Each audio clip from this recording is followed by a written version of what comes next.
This is his little toy or something. Yeah. The robot had a mind of its own. It's just cruising Market Street. And now you know what? Not long ago, new kinds of jobs appeared. App-based gig work. Dog walkers, TaskRabbit, DoorDash, and most common, Uber and Lyft drivers. Gig work is paid by the job, but some say not paid enough. I'm just basically working part-time to pay my bills and survive. Leftist media say gig workers are exploited. We're paid as little as $2 a job. So activists demand politicians do something. We have a well-crafted solution. Seattle politicians' a well-crafted solution was to guarantee delivery drivers a $26 minimum wage. You get the dignity, you get the benefits of what's coming to you. What could go wrong? After all, companies like Uber, DoorDash make so much money, they can eat the cost without raising prices. Annual revenues of billions of dollars a year, so I wouldn't assume that prices are going to go up. But they did. Getting whipped with new charges on food delivery apps. Oops.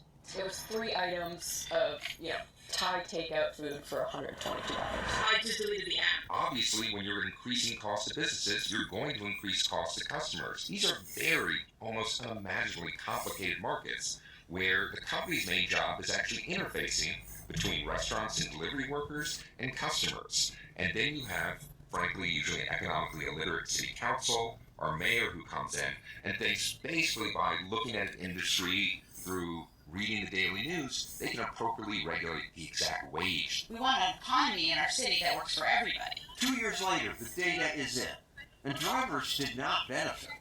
Why? Supply and demand. To pay drivers more, apps raise prices, so customers order less.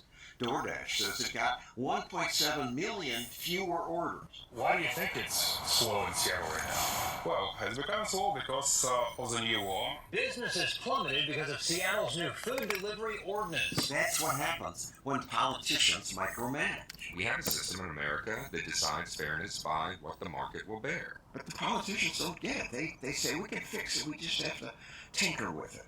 The market is actually deciding what someone's job is worth. Seattle's then city council president realized they'd made a mistake. I believe that we created a problem and it's our responsibility to fix it. Good. So they repealed their harmful law? No.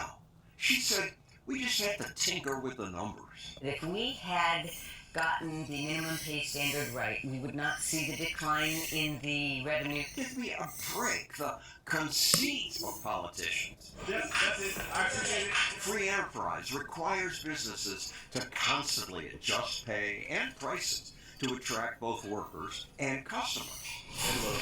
Yet Seattle politicians confidently say the price we pick is the right one. When you think about it, it's actually just patently absurd on its face. Dumb as these rules are, the regulators have the power, and they can force this. You're not going to have any improved well-being for people, and you're not going to have increased wages for those workers. The same thing happened in New York City. App-based food delivery workers are getting $19.56 an hour, but with the bump in pay came a reduction in tips. The decrease in tips and increased competition for jobs offset all of the gains, basically, from that imposed minimum wage. That upsets New York's new mayor. Make no mistake, we will have those workers' backs each and every time. It's this continual whack-a-mole tendency where, yes, the market responds. We need a new regulation to try to prevent that response. They think that the next regulation is somehow going to squelch the greed out of the system, but there's simply no way to do that. Right. Competition's the only good way to handle that. We asked my mayor and Seattle City Council members, how do you know better than the push and pull of the market? They didn't respond. A lot of politicians want to believe there's a free lunch or just a fixed pot of money that they can give out to the neediest people in America. The actual effect was not to improve the well-being of any workers, but it was to increase costs for customers and to sabotage one of the most successful businesses in the city. One that pays people for something they like to do. We got one more last pickup in Margaritaville. Let's go pick up that order. We're live here in New York City. Look at that. Thanks for watching this video. To make sure you get our next one, subscribe and hit the notification bell. Now, this is really interesting because, John Stossel actually, he comes up with material that is basically happening. So we have a bunch of people who just keep making the same mistakes again and again. Now remember, the Constitution is clear. The job opportunity for temporary public servants is to what? Uphold and protect the Constitution of the United States. And the Constitution of the United States is very clear about something. The reason we made the Republic is to what? Stimulate. In order to what?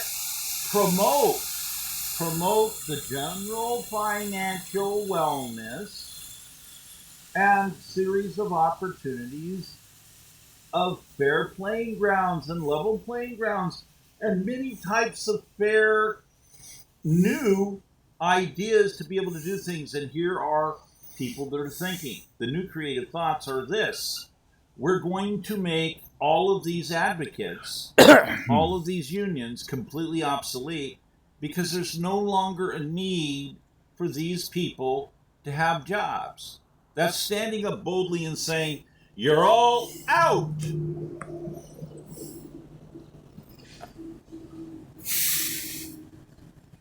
Is this your car insurance premium? This, even...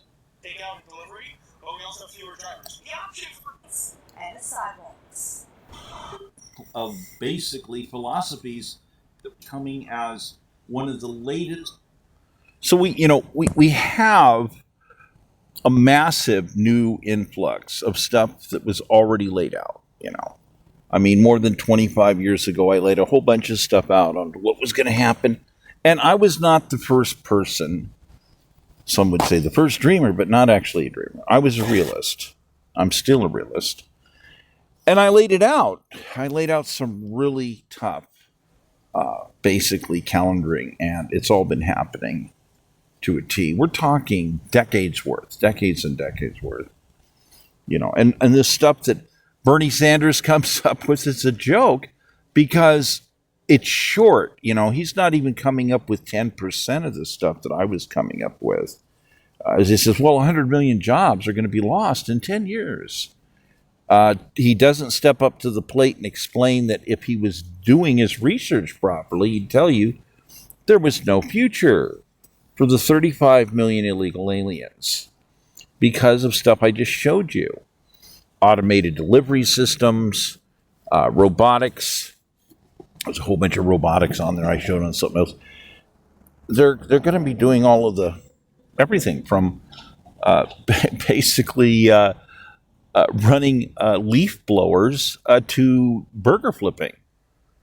It's not a joke, and this is real upgrade stuff that's just, it's a progressive technological logic that's there, but we have people that are ignorant. We have these people in government. Can you imagine? Look at all those people on that city council. All those people supposedly have sheepskins. Let's look at this for a minute. All of those people have sheepskins. All of these people have she went to college, has sheepskin, right? I mean, all of these different people have basically sheepskins.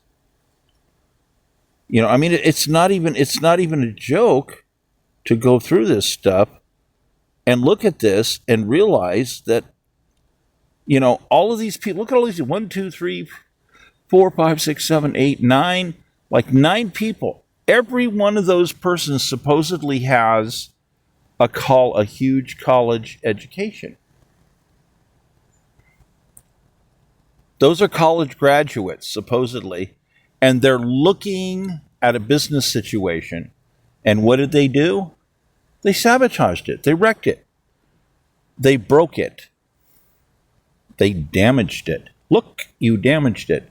And then finally they admit, okay, well, maybe something. There's a serious problem all over the country. We have these people in leadership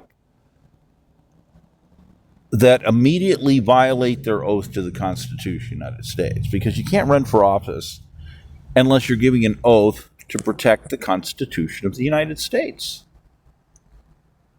It's a prerequisite. The word prerequisite should be known by people, well, that have a college education, right? You would think. I mean, every time they had to think about other courses, they had to read and see if there was any, prerequisite courses to the material. And of course, in my opinion, a lot of that was crazy. It didn't make sense in many cases. But so the Constitution is actually really clear in many ways. It's a compressed document. It endorses us that came before. It endorses us to keep our private militias, to actually outfit our militia people with firearms for free, to help promote the general defense. A lot of other things. It's also, it also validates everything that was the deal about financial well-being. And keep in mind, we're on Constitution number 5, and there are a lot of people that decided to do different types of agreements. So to try to get more people and make it larger, the problem is we started up in the far north, and to bring more people into it, it started changing some of the parameters of what was supposed to happen. And there were reasons, because you had people in the South that were like, oh, no, we don't want people to have unlimited access to the Treasury. Of course, keep in mind, we were at war, or going to be at war. That would not necessarily immediately be possible. It would take a while to be able to do that. So you had a whole bunch of people, they had their own idea. Oh, no, we want free markets. Screw everybody. We want to control all the money. Yeah, we want to control the money. Screw all these other people. We don't want a fairness amongst other vested citizens for them to be treated equally. Now, does this make any sense? How is that fair? How is that equal? Now, from a business standpoint, how is that wise to not let vested citizens maximize their production? Yeah. The bankability of your labor to maximize output. Yeah. So there were all these different problems, but there's an original core set of agreements. Keep in mind, when we made original agreements, the original agreements are different, and people don't understand the progressive deals. Let me explain this.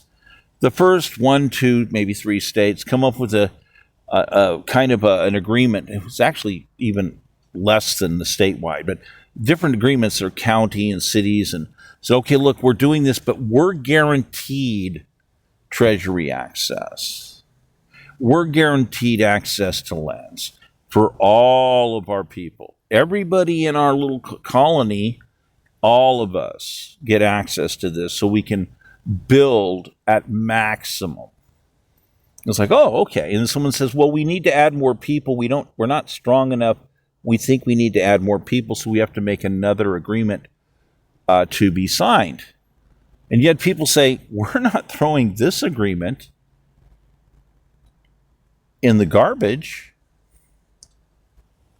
It's important. It's very important.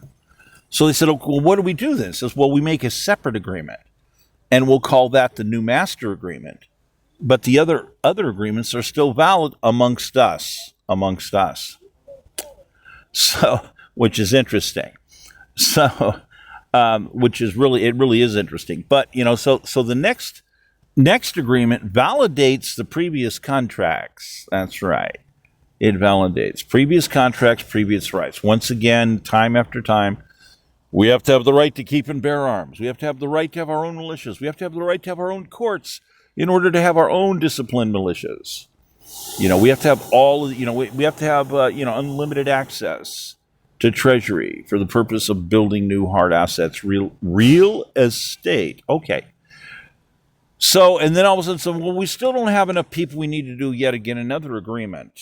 Oh, well, we'll make a new agreement that will be an agreement among all of these other states. So keep in mind, we're on Constitution Number five. There were 4 previous constitutions.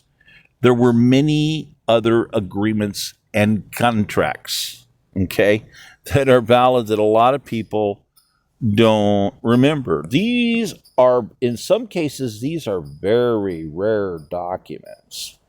And a lot of times you don't get to see this kind of stuff. People keep this stuff kind of sort of hidden, several different reasons.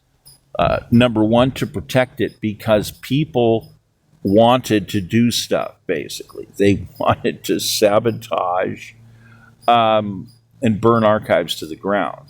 No joke here. So people are afraid of these agreements. They're afraid of the things that were respected in common sense that came what? Before the Constitution of the United States. The things that always, we're a militia, we're private militias. We decided to make this new agreement, and then another one, and another one, and another one. And amongst all these different states, this agreement goes, but still, you can never take our private militia rights away. Do you see private militias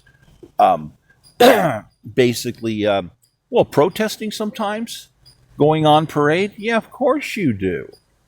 Of course you do. Well, that's an original power that predates all the constitutions of the United States. So the right to keep and bear arms, again, predates all of the constitutions. So the constitutions have to include that in order for there to be stability and the power for us to make our own courts. So the entire idea in many ways is to get as many collective people together in agreement so we can fight and guarantee to win against the British or anybody else that would attack us. The more the merrier. The more of us who agree on these base items, the more of us who can fight to protect these base items. So there's a whole bunch of stuff that's hidden. But, by the way, it's validated. It's completely validated. And when you get to these points of understanding certain key parts of the Constitution, like, in order to promote general welfare, what does that mean? Well, general welfare back then meant general financial wellness and environment, constant environment. And a welfare was also... It's almost like going to a fairgrounds and this and that. So there's also these other aspects that are supposed to be part of our government. Remember, we do not have a democracy. That's not what we have. We have a republic, and that's what always must be. So we have this burned in, so to speak, into firmware, and nothing can ever change it. Nothing. So as we basically have these various systems, we have an accommodation understanding respective to what we're supposed to be doing. In other words, taxes are illegal. Constitutionally, taxes are illegal because that's what the British started to do. They would appraise our new assets, the growth of our community, take those two statistics, get 3 independent bankers to analyze it and accept a consulting fee and say, yes, your assessments are correct. We can justify printing 50 cents on the dollar of these new appraised values of the size of the community versus the potential taxation on a worst case scenario, as well as the 50 cents on the dollar, what is considered the full retail value of these structures. Then they print the notes, they use the notes go buy products, and they take these products and then they sell them all over the world, and they convert them into coin, into pennies, silver, brass, gold, sometimes other objects, gems, mostly liquid, but they'll trade for other stuff. There are things that are needed, they would convert them and accept payment on trades of things they wanted, like cannons, firearms, ultra fine furniture deals that might sell, things that, these are premium items, but we can get them wholesale. Oh, buy them. Okay, we've sold as many items as we can. There's no more money available. No one wants to give us liquid. Okay, what can we trade the rest of these items off? Get them, because we got to get them gone. We got to get them gone. We got ships. We got warehouses with this stuff in it. We need to get this stuff gone. What can we trade it for that we can put back on a ship and ship back the other direction? So this was done. They did this. That was part of the deal. And then they shipped items back that would get sold locally, in Britain someplace, where people go, yes, we want those. All of this ended up getting converted. Again, remember, it starts from us, appraisals. We become the justification for the printing of notes. The notes buy the initial goods as a promissory item. And in turn, the items are loaded and they're sold, and everything eventually is all turned into coin, which goes into the treasury. And then you have people that are like, okay, we got these notes. They go down the treasury and say, well, can we convert these to silver?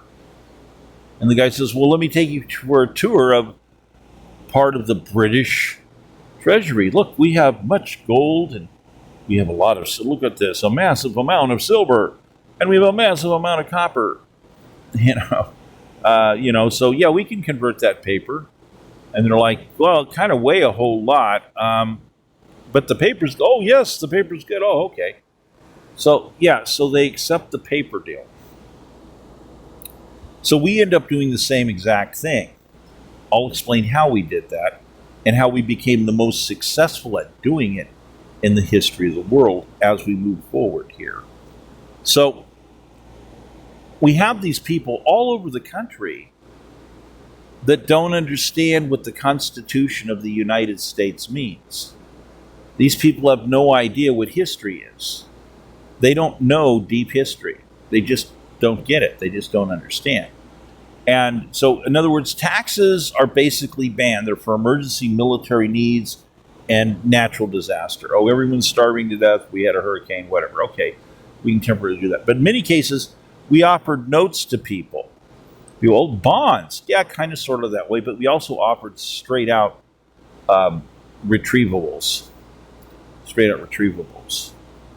Temporarily take these notes and we'll convert those into metal at a later point in time. And there's a little instability there in history for different times. Now let's go through, understand the period between 1750 and 1814, because we have the 1812 war. So literally, here we have, the famous buildings getting burned, but let's explain this straight out. The entire city of Washington basically being burned to the ground. And there's these other fires. We had fires in Philadelphia. We had fires in these other states. The British would go on a rampage in location after location, burning buildings to the ground. Which ones? The ones with paperwork in it. They'd burn people's houses as well. If you had a nice house, oh, this is a commerce person. Go in and search inside. They go inside, they look for documents. Every time they found piles of documents, they did a quick look. A guy'd come out with a handful of documents, maybe several inches thick, go out and say, here, look at this. It should be put in a satchel and sent back as evidence of rebellion against the crown and illegal economic tactics. So they did this, and there were samples taken all the way back to Britain. There was some stuff that was taken and it ended up getting lost on ships that got sunk. But a lot of stuff ended up making it back to Britain. It's evidence of rebellion against the crown and illegal economic practices. Keep in mind, the British were flipping out over what we started doing in economic practices because we did some doozies. We did some big ones. And at first it was really quasi and weird, but after a while it got a foothold. And when we literally ended up going into declaring war, the 1812 war, our commerce for the United States had 50% of the world's shipping showing up in the United States. If you can imagine this. This is an anomaly. It's an anomaly because our population did not represent 50% of the population of the world. In fact, it didn't even represent 10% of the population. And by many people's accounts, it didn't even represent 5% of the population of the world. So how could this tiny population as a minority be competing worldwide with 50% of the ships of the world, commerce-wise, coming to the United States? This flipped out people in Europe. It flipped out the British government.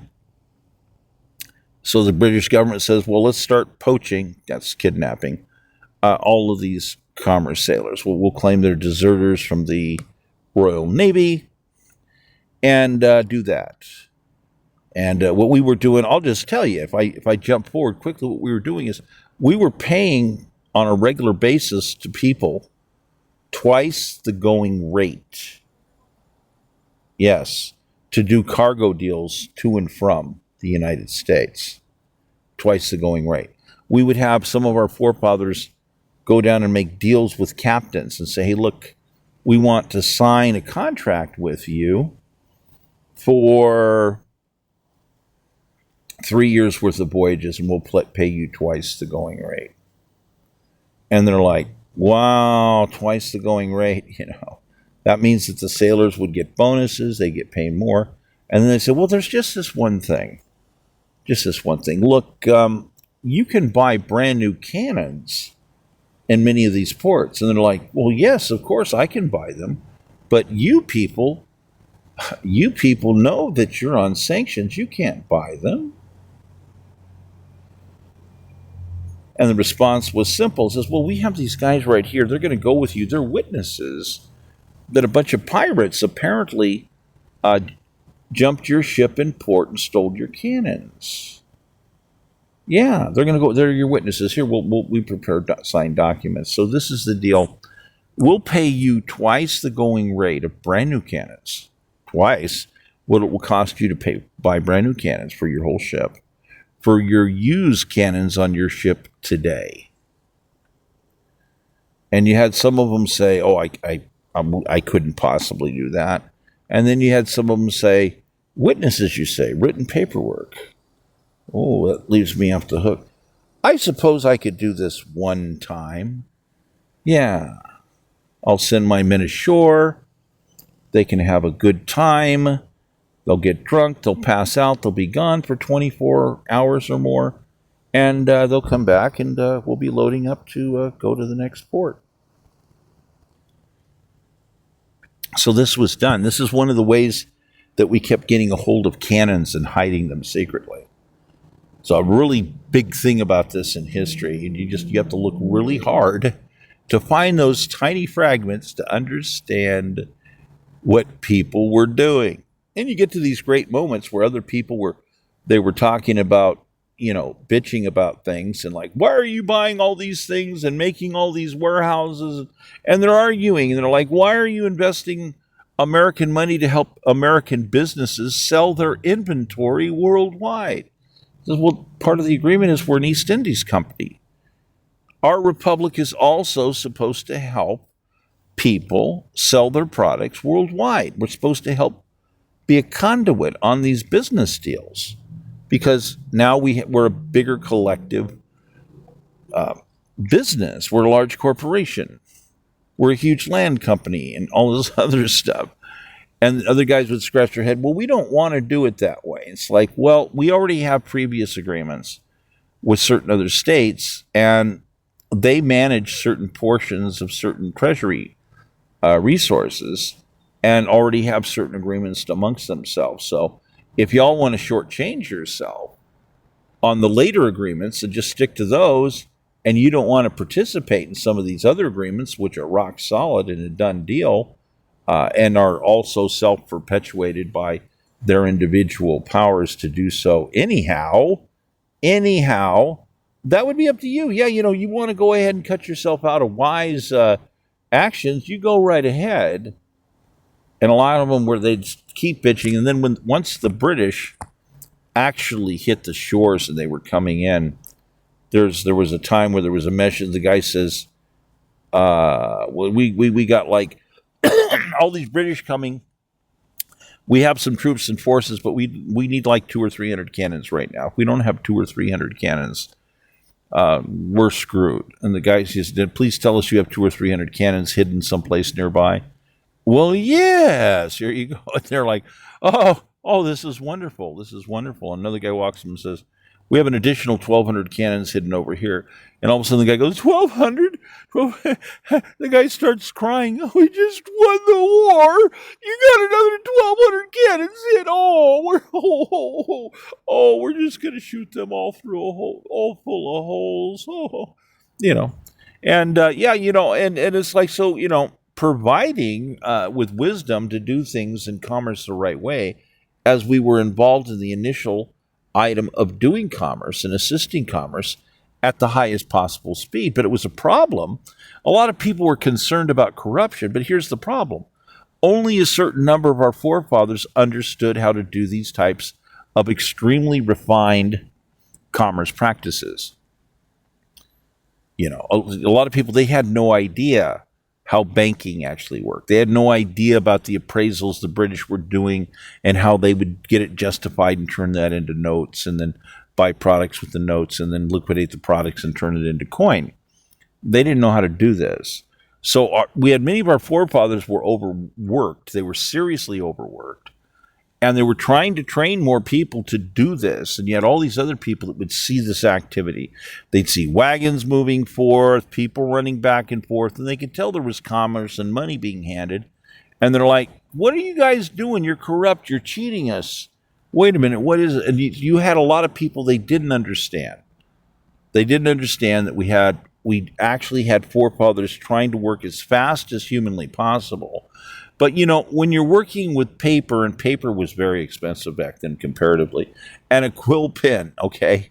Yes, a quill pen, okay? They didn't have computers and all this stuff. It all had to be done manually by hand.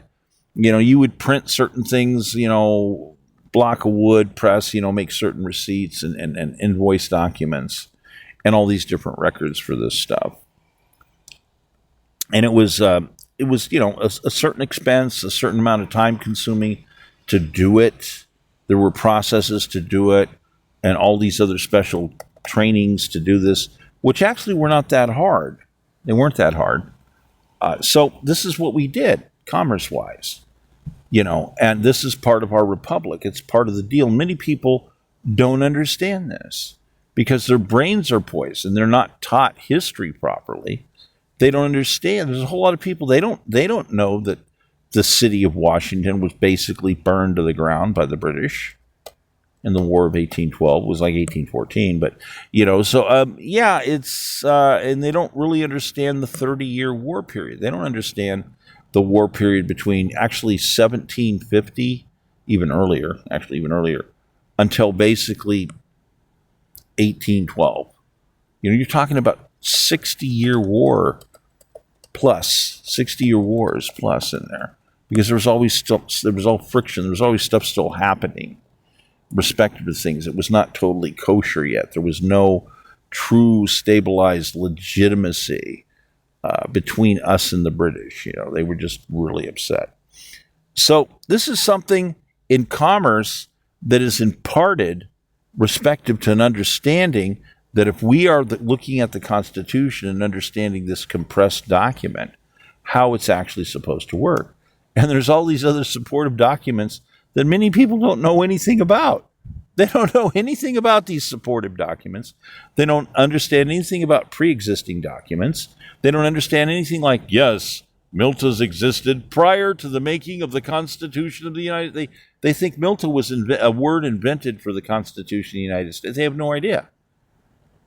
Keep the right to keep and bear arms. That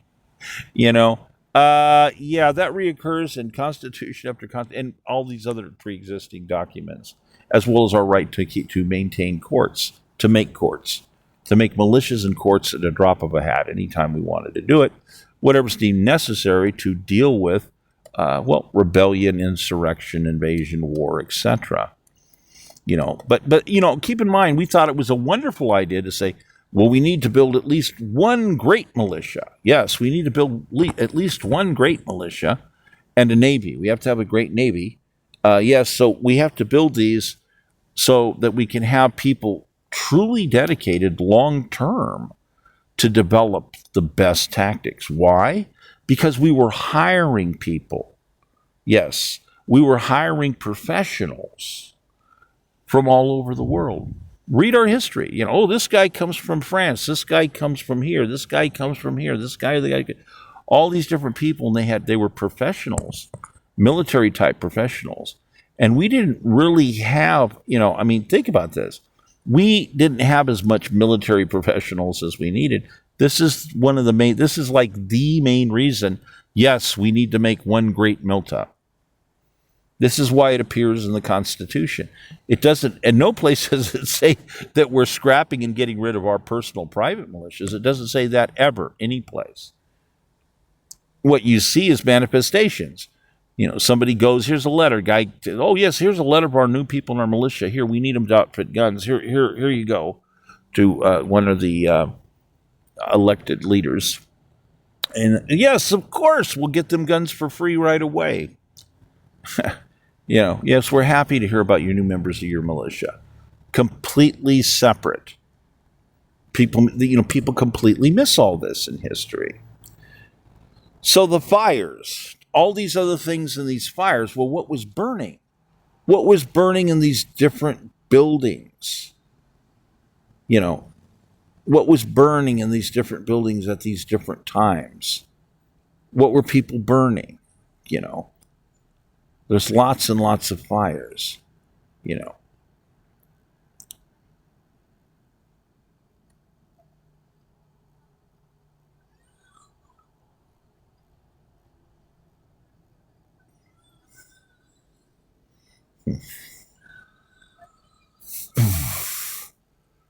See, because then you also had other things. There were dock fires, port fires.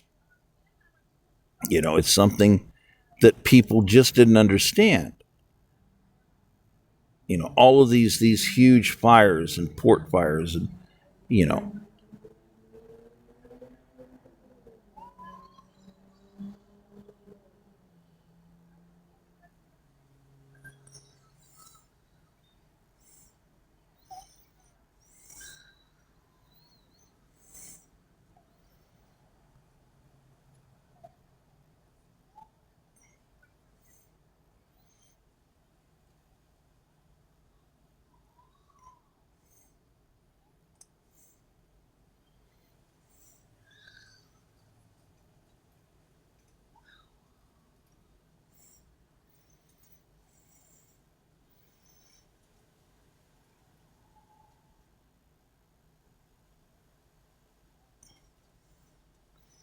Toronto.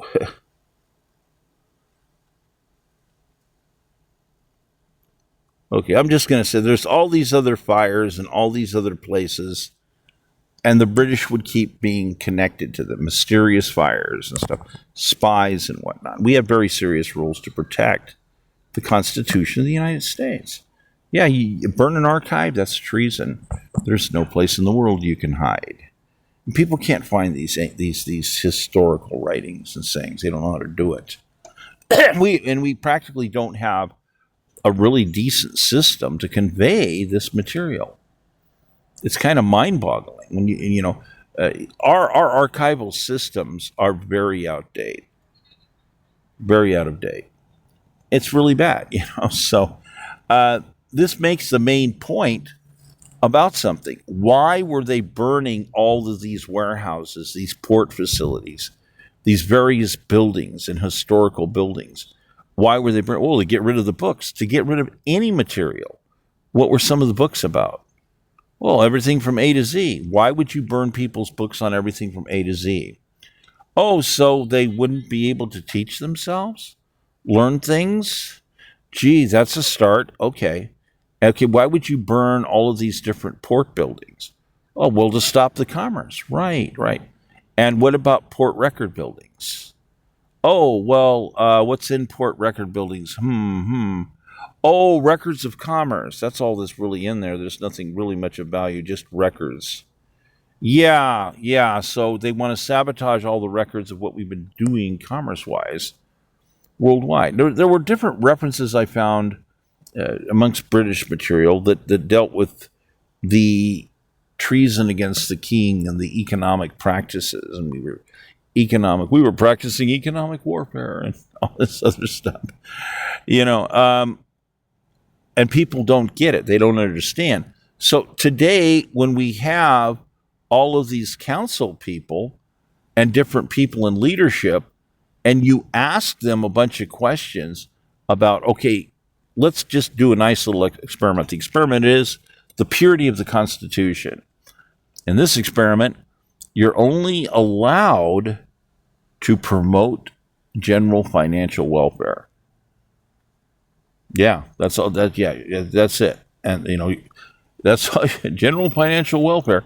Okay, how are you going to promote that? Okay, by the way, there's a little trick here. You're not allowed to charge any taxes. You can't charge any taxes whatsoever. How do you do this? And they'll sit there, and they'll look at you. And some of them will immediately say, well, it's ridiculous. The only way to run government is to tax people. You're crazy. No. The only way to run Marxist or communist or socialist governments is through taxes. Well, that's actually not the only way. We'll talk about the other different ways too. You murder people, you take their shit, you take their stuff, you murder them, you take their stuff, and you sell it as fast as you can to get coin, or trade it for some resource that you need, firearms or whatever it is. But you see, European developed instruments of governance are designed to be occupational governance designs. We see it reappearing all over the place. World War II Germany was a classic example of occupational governments being implemented. All these things they would do. They're inventing code enforcement, which is interesting. You'll see all these things that are practically, and in some cases, verbatim to what people end up designing. So we have these people that don't understand that there was a poisoning of our educational systems, of the universities. And this kept translating out into more serious poison again and again and again. And our entire modern school system is shot. Los Angeles, case in point. $480,000. Yeah, for 13 years of schooling, and 56% of graduating students get a burger flipping job. Isn't that wonderful? Yeah, you can go to graduation and the teachers will stand up and smile and say, look, here, we present you with your child. They're a success. They're in the group of 56% that got burger flipping jobs. They don't want to talk about the other 20% that's kind of hidden that ain't going to get anything ever at all for some reason. It's just going to work that way. So, yeah, and some people, they got a little bit better. So they're going to do that, and it's ridiculous. I couldn't, aren't you proud of what I achieved for you as a teacher, and aren't you proud of your child and your child's achievement? Your achievement as leadership, you spent $480,000, 13 years of schooling, and you came up with the burger flipper. My child could flip burgers at age 10. I'm going to have to say no. No, I'm not proud of you. Okay, so, me, age 14, I win my first scholarship. I'm on the way to a second winning. I win my first scholarship. Yeah, a job in tech, education in tech. Yeah, win a scholarship. And on top of this, my grades were so high in the school, there were companies that came in and says, look, we noticed that you've won a scholarship. Look here, 6 months into your scholarship, here, you have a guaranteed job. We'll start your pay right here at this. Gee, how much was the pay? It was better than burger flipping. better than burger flipping, you know. You know, so yeah, so my age 14 and I have this great achievement, and then the school system steps in and says, "Oh no. We just have to, we can't allow you to accept a scholarship." So they forcibly force people not to accept their scholarships. Sabotage. Complete and utter sabotage of our futures. So what is their goal? They don't, you know, here you're an achiever, you're doing things, you're an achiever, and they're doing what? Yeah. What are they committed to? They're committed to making very nice slaves, wage slaves. They want you to be a good Communist Worker Party member, and then they can stay in power with their socialism and communism. Yeah, and they can work with other unions and all these other people. But there's no money, there's no commerce.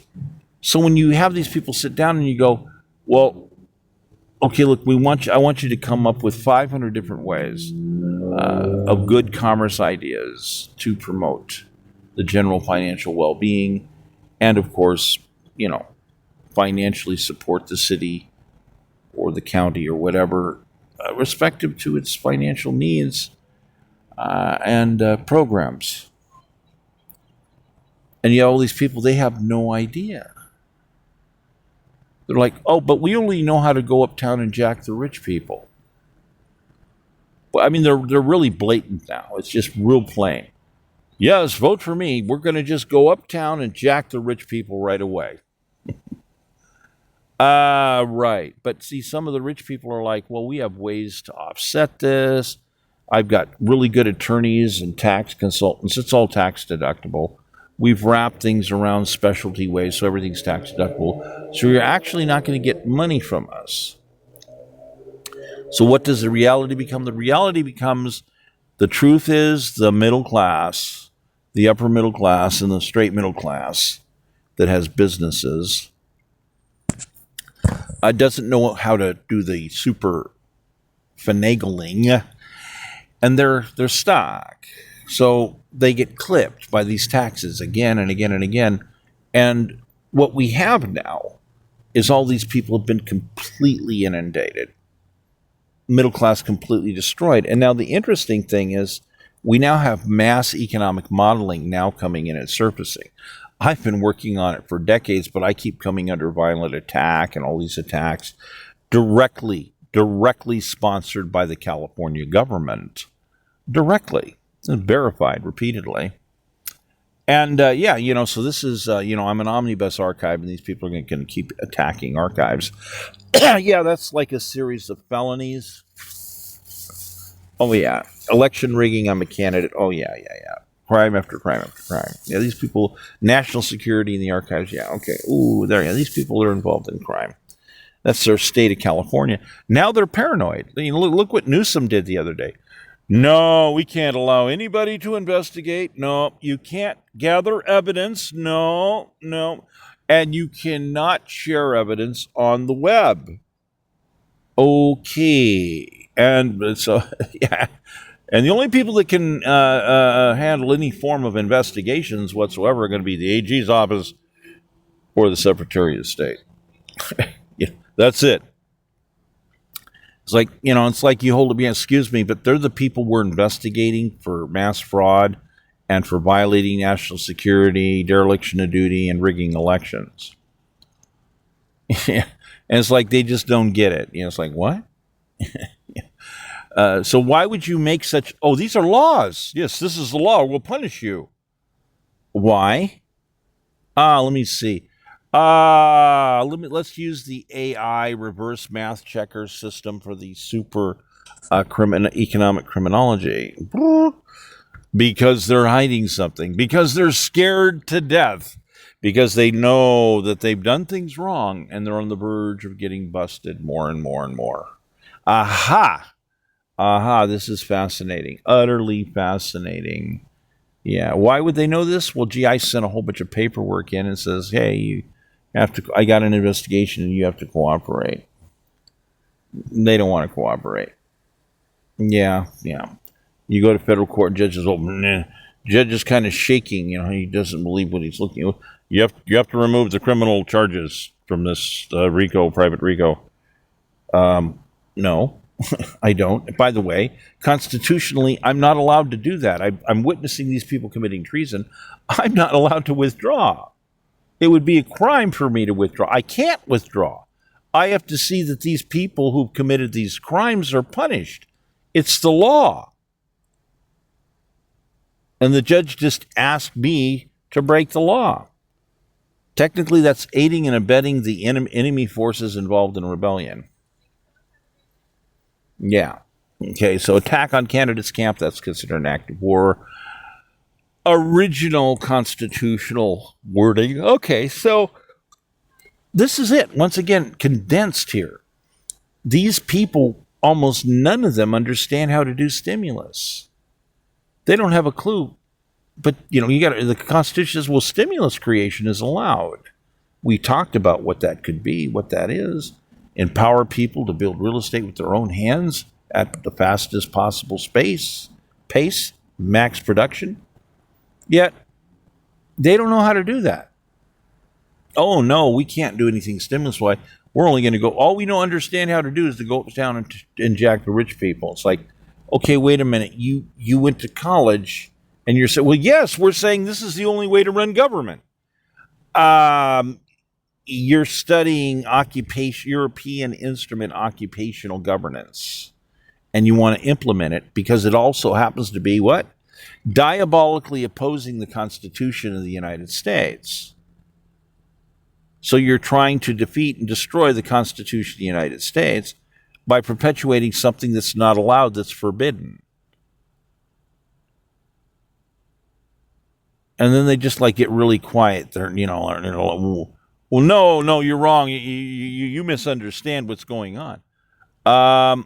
You're involved directly in a violation of oath at this point.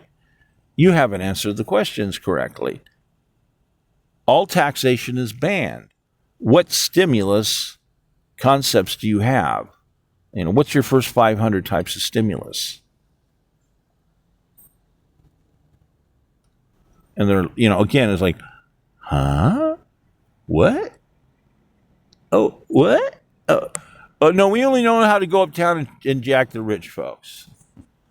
All right, there we go. We're coming up on our hour. That's it. That brings it in here. And now it's time for you people to understand how to participate. You're going to need to comment. You're going to need to get in touch because we have people who are witnesses. We have people who have evidence, and we need to protect these people. We need to protect the evidence. We need to protect the witnesses because we need to be able to move forward and put these people in prison. We need to arrest them. And we need people that are going to be brave enough to stand up because if the court system doesn't work, we have to make an emergency court. That's our constitutional right to deal with rebellion. Because as it is right now, what has transpired technically in California, when you look at the full scope over the last 5 election cycles, we have a coup.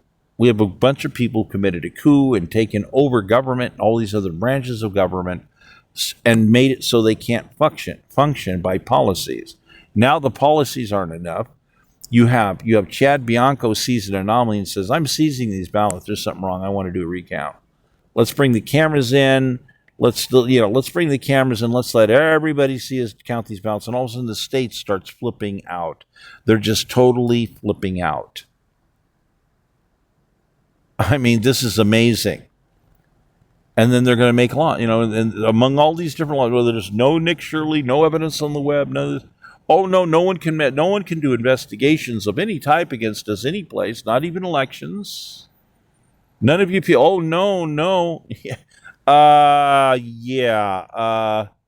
about that, people, they've overtaken certain key areas of government to manipulate them. Now, the type of article violations that they've committed against me and my campaigns, both a gubernatorial candidate and a presidential candidate. They've interfered in presidential elections. Well, it doesn't matter. You didn't win. That's beyond the point. The point is you're not allowed, you can't attack a candidate's camp. You can't say, we're shutting down all of your finances. Oh, all your activities shut down. Oh, no compensation for you, even though Congress has ordered it. We're going to blacklist you. Those are attacks against a candidate, against archivers, against national security. Then we have violent attacks that begin mysteriously. Oh, we're not going to help you with that. Wow. Okay, look, you already owe me money. I need that emergency management budget to protect these archives. Oh, no. Who are these people? People, come on. Wake up here. Now, I'm not going to tell you that running around getting people to register to vote and getting them interested in the process is the wrong thing to do. I'm not going to say that. These people have rigged the game in many ways. They basically have a way to pay certain people. Yes, you know what happened? We just saw it in Los Angeles. Somebody got practically unlimited money to hire how many ever people they could get to run around for their campaign. Yes, and basically get people to register to vote on scales that are mind-boggling. Now what's their tactic? Their tactic is going to be, plain and simple, universal income $3,800 per month. Per month. How can Steve possibly win? Not in Los Angeles. $3,800 a month. We're doing universal income.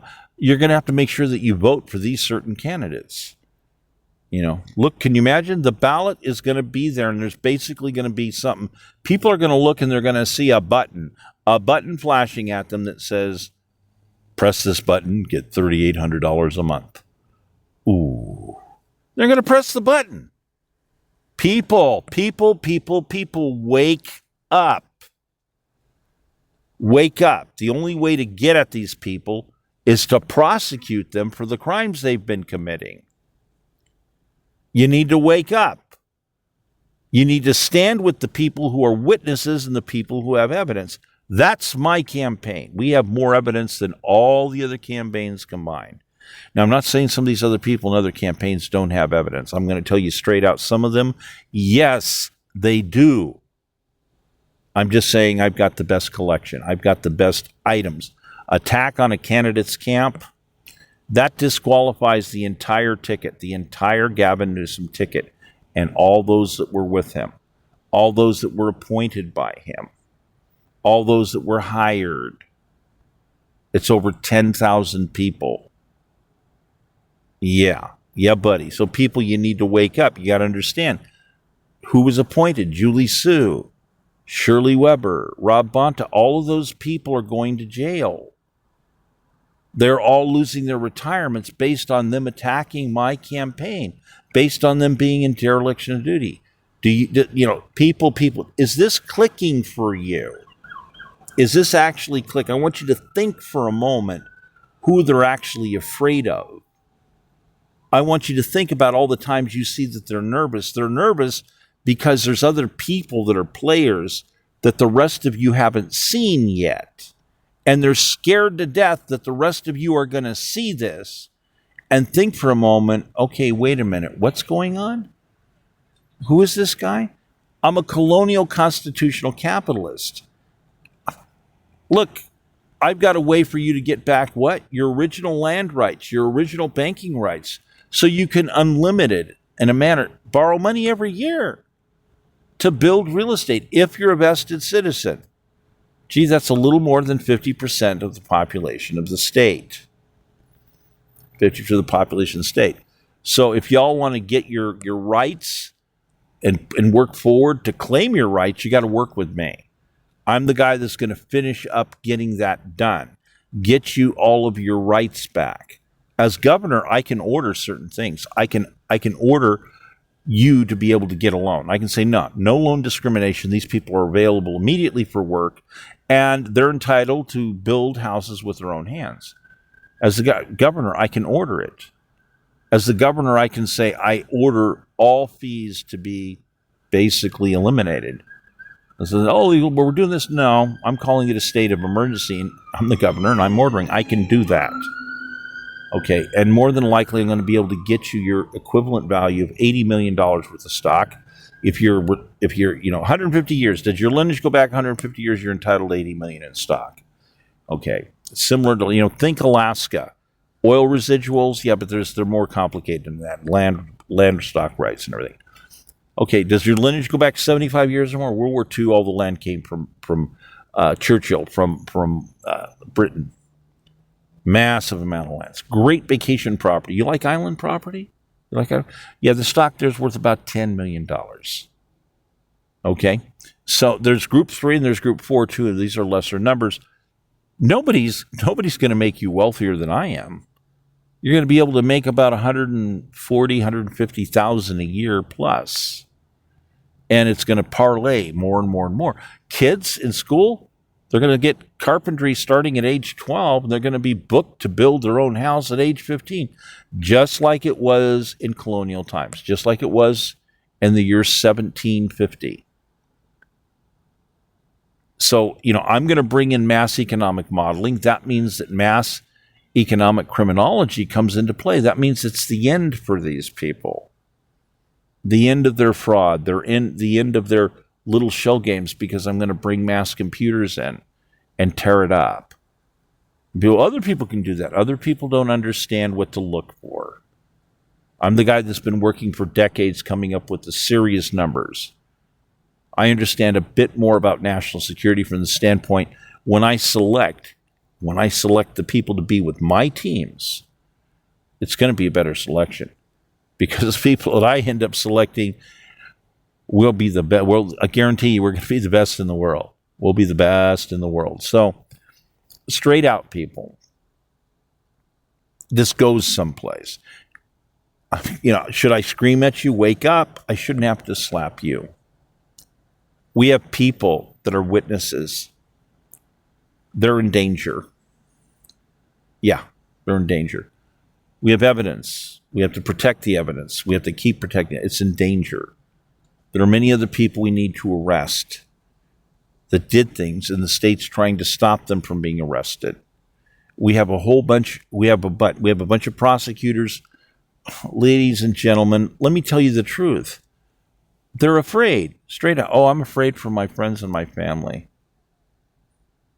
That's who a lot of them, very few of them will stand up and say, well, okay, let's do this. We could do this. They're not afraid. Yeah, they're not. Are you afraid? What are the numbers tactically? Who's going to win the election?